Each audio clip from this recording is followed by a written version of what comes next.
Hi, it's Steve, your veteran with PTSD travels. Just doing a quick little preamble for the videos, starting with why I'm doing it for me. This is my healing journey, and that's what it's really all about. So, on that note, it's a healing journey. Let's try to keep the the negative comments, sorry, to a minimum. And if we could also avoid politics talk, that'd be great. I'm not going to answer questions about what caused my PTSD or anything like that.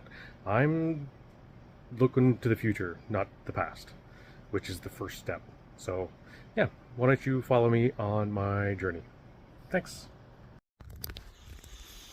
All right. So,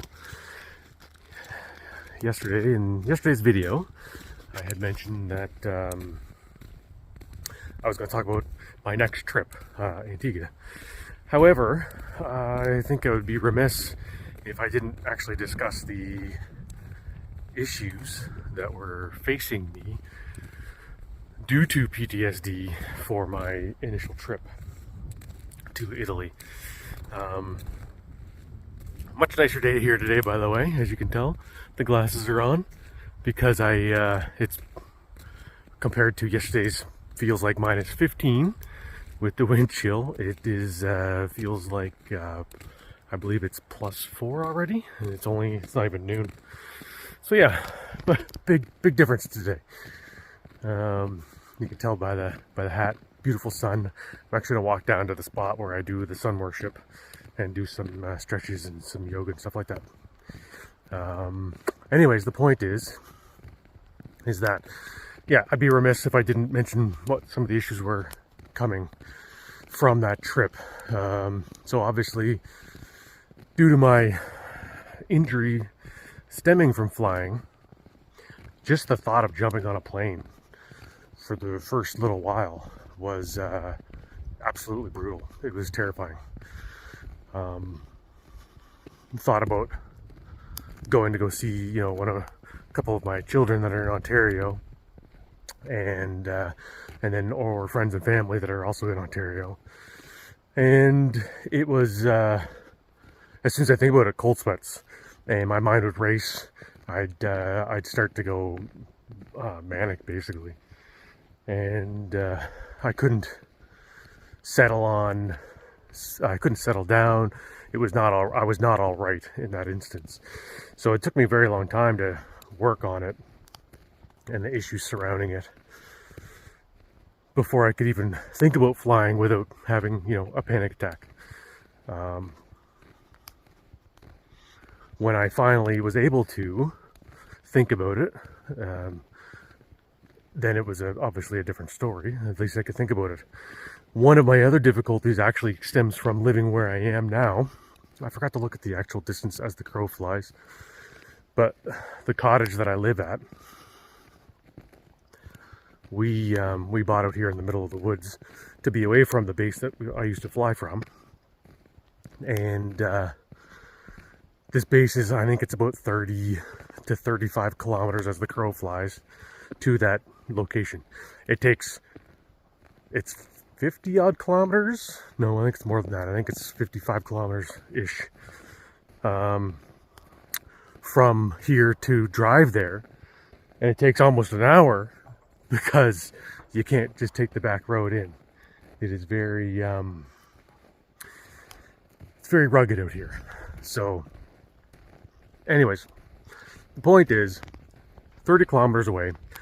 And I tell you what, I can feel the vibrations of the plane I used to fly on in my chest, just laying in my bed at home. 7 o'clock in the morning, 8 o'clock in the morning, I'm awake every day. Sometimes I can get back to sleep, sometimes I can't. So if I had a bad day where I was up all night with, anxiety, visions, all the different problems that stem from, PTSD, then what happened is I would be awake at 7 or 8 o'clock in the morning anyways, doesn't matter. Well, anyway, sorry, between 6 and 8, because that's when the planes would fly. And when the planes start, I wouldn't feel it. It was the vibrations of the takeoff power. So it was only when the planes were taking off.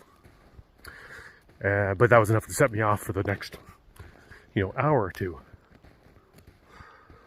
And I never even knew that that was an issue, that the vibrations were an issue, and why I was sometimes having panic attacks out here in the middle of the woods. Until one day I was out here walking shadow, and we were walking, and I felt the anxiety hit me. It hit me like a ton of bricks, and I wanted to run away. I'm in the middle of the woods, and I'm like, I want to run away. Where are you running? You are away. You are in the middle of nowhere. And then I heard the noise. So I was always feeling the vibrations of the props spinning, but I didn't know what was happening until that day that I was walking the dog. I was outside, and just the way the atmosphere was that day, it was a calm, still day, blah, blah, blah. No, not a lot of ambient noise around, and I could hear the aircraft that day from here. The lads that were, the technicians that were working on the plane, I could tell by the duration that the engines were running. The technicians that were working on the plane that day had to do high-powered run, it's called, and it was running for so long at that high frequency that I was able to hear it out here for quite a while. So some days I had to run away. I had a couple times when I'm in a windy spot again. That's not good. I was gonna do my sun stuff. Actually, I'll pause here. That's good stuff to pause anyways. I'll pause here and do some sun stuff. Sun salutations. And I'll be back. It'll give me a chance to calm down from the retelling of a little bit of this anyways. Back in a bit. All right, I'm back. The sun worship was awesome. I call it, that's probably a better way for me to describe it, is sun worship than saying sun salutations, because some days I can do yoga, some days I can't bend over, and that's the way it is. So I try to get out, especially on sunny days like this. I get out to get some vitamin D, get some sunshine into the eyeballs. So I actually go down and take my shirt off.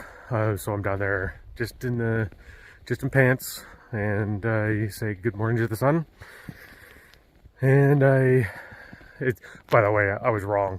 It's not like feels 8 or whatever. It's definitely more like feels 0 to -1 down there by that water. Where that wind was, because I stopped the video. The wind was howling up there, and it had a little bite to it. So it was a challenging 15 minutes actually, but it was really good. I use it for a couple purposes. The warmth feels really good. The vitamin D, you can feel the sun like coursing through the veins. And then, but the uncomfortable with the cold actually helps keep me centered and keep me here. Because what happens is, when I'm not doing well, let you see my eyes for a minute until the sun hits.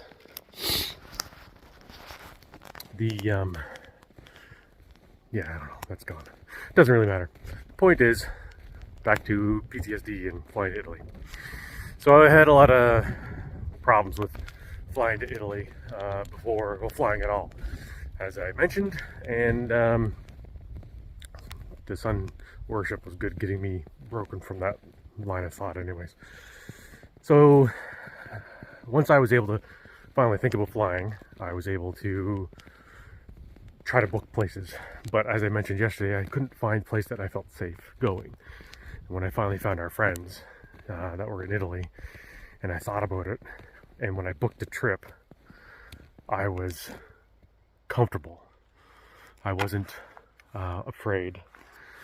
I didn't feel scared of the location. I wasn't anxious about the trip going there, because I knew I was going to be safe when I finally got to where I was going.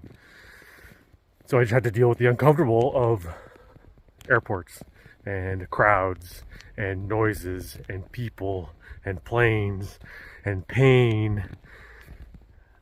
So that was where I was going. It was actually really good. And I'm going to say right now, I know a lot of people have their problems with Air Canada. I book only with Air Canada now because wow, did they ever treat me amazing. And it wasn't because I was a veteran. Wasn't because I was wasn't because I was a widower. Those things did come into play, but it was in the method in which they treated me as a human, because I was injured and I'm disabled some days, especially when I'm traveling. I have a cane the whole time I'm trying to walk where I'm going. So it was very good, and so there was wheelchair accessibility. They would take me from Toronto when I landed in Toronto. They would take me from the domestic gates on a golf cart right over to the international gates, and it was amazing. So people can say whatever they want about Air Canada. I've been defending them to everybody I'll talk to, and this is me again. Anyways, so not only was I feeling safe about when I got there, but the service that I got before I even got on the plane to go to Toronto was amazing. So to leave Halifax, and those things really helped settle the anxieties of flying and the problems that I was having with crowds and stuff like that. Because loud noises and crowds and people all around me is a trigger.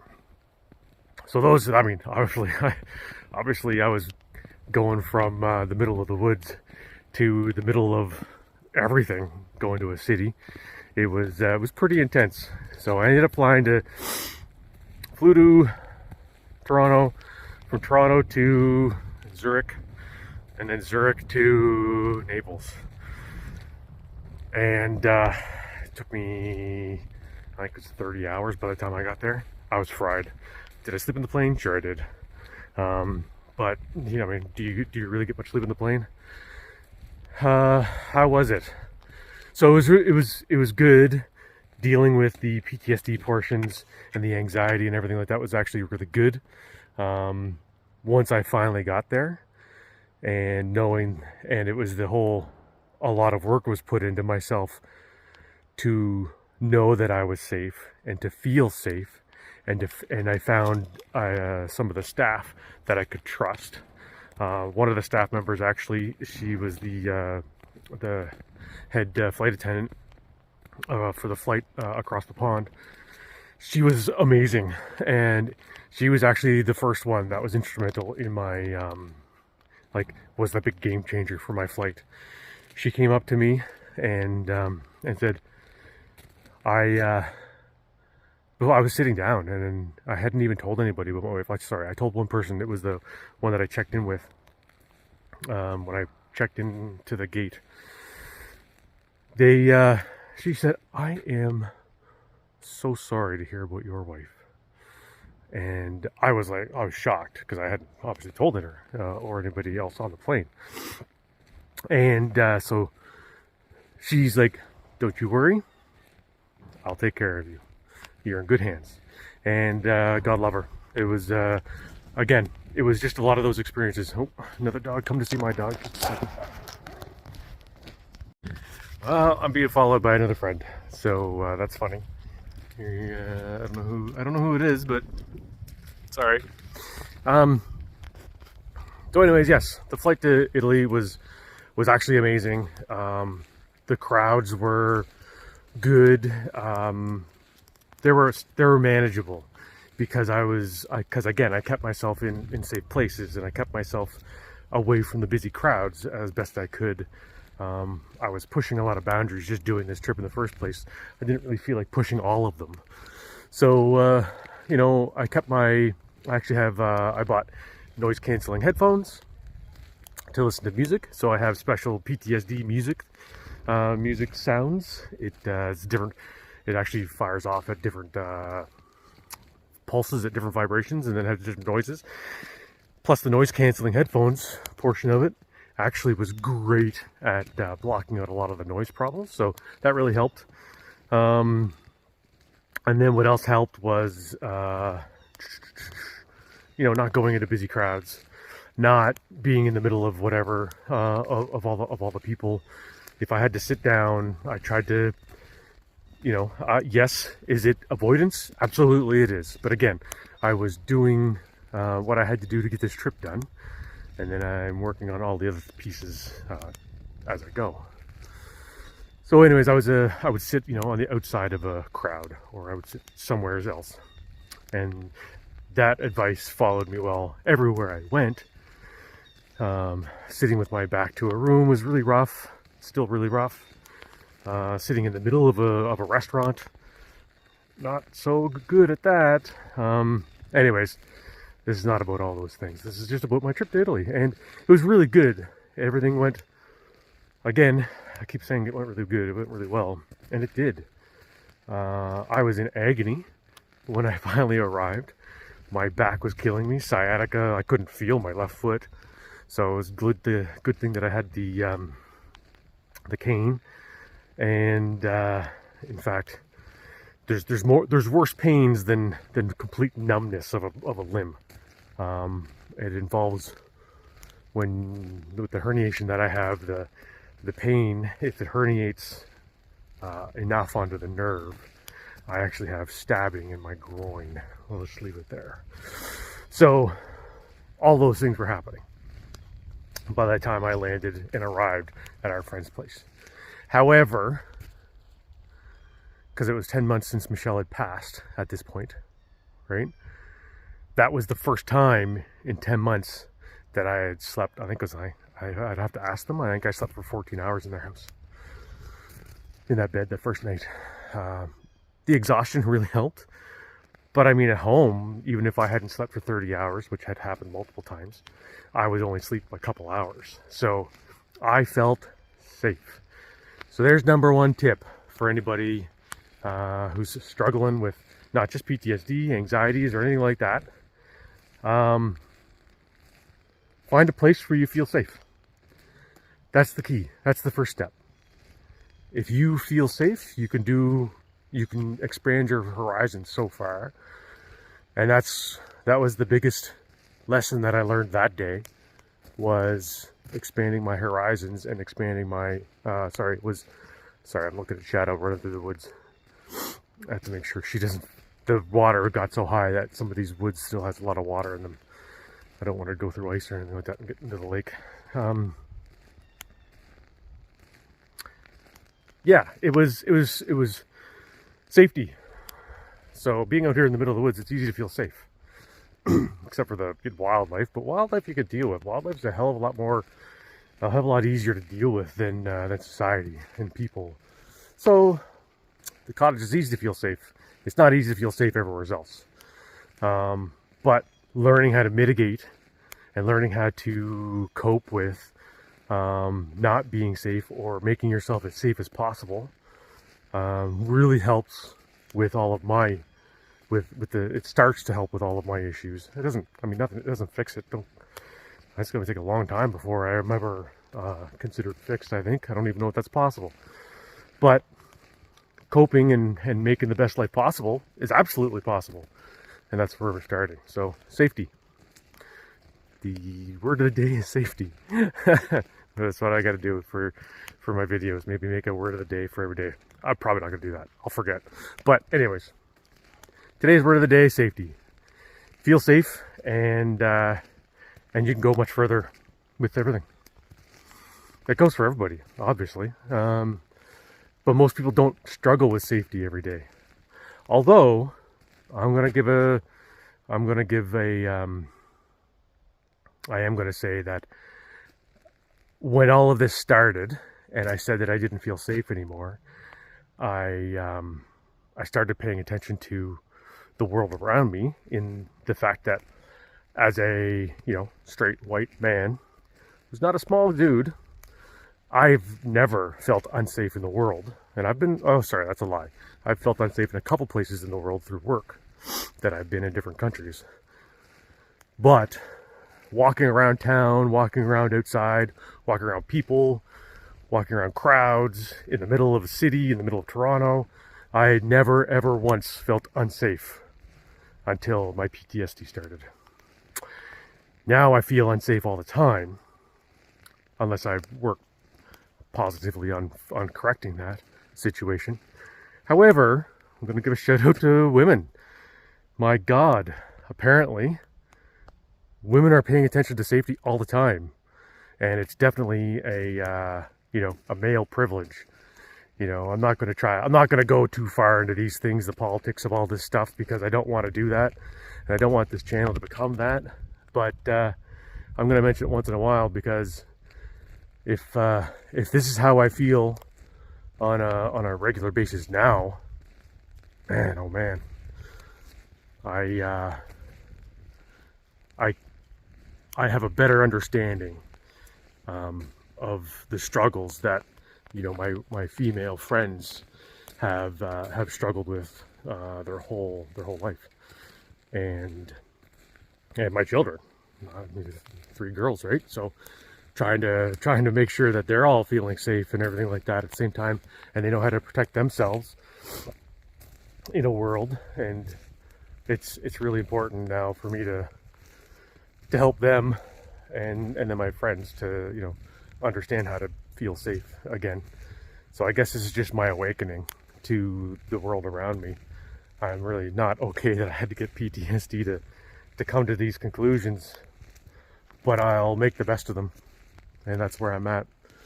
So my arm's getting sore. This is funny. I appreciate you listening to my ramble. If you're still here, you are patient people, and I appreciate you. Mostly it's just me chatting and rambling on, and I'm going to do a lot of that. I'm okay with it. I was thinking about this video this morning, and I was like, I gotta do the boat. And I was like, hold on a second, I didn't talk about any PTSD stuff with that flight. And it really did hit me a few times. Even in Naples, there was a few times we were walking around and I was like, nope, I can't do this. Being with safe people and being with people that understood me, I was able to say that. I had to be careful, because when you get comfortable and you feel safe with people, sometimes you do things that you probably shouldn't have. So my buddy, his lead up to Remembrance Day, because that's when I was there, was their lead up to, they were just about to go to France for Remembrance Day, and I was with them, and part of his lead up to that occasion is he will put on Band of Brothers. That wasn't smart for me to watch that. I only stayed downstairs for the first episode, and I was great actually for the whole thing. I was doing very well for the whole show until the last 5 minutes, when those planes took off from the airport in England. It destroyed me.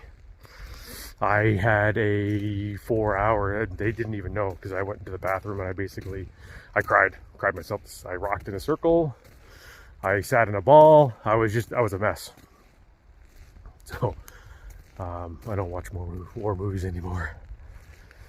Over the top, boom explosion shows, the ones that are unrealistic, the ones that show stupid stuff, like helicopters doing donuts, or doing barrel rolls in the sky, like stuff like that. Some helicopters can, I know, but most can't. So those movies I can watch, because it doesn't matter. They're just not realistic. But the ones that have some realism, nope. Anyway, so yeah, you can be safe, and you can feel safe, and you can do things that you can expand your horizons when you feel safe. If you try to push them too far, you're gonna learn. And I learned that night. Man, that was devastating. But that trip was really instrumental in showing me that I was able to fly. and showing me that I was able to go places and do things, and I wasn't stuck in Canada, and I wasn't stuck anywhere, because at that point my PTSD had me despising my country, despising the politics, despising the bureaucracy, despising the institutions. Again, not going into politics, not going into it, just telling you what my PTSD was doing to me.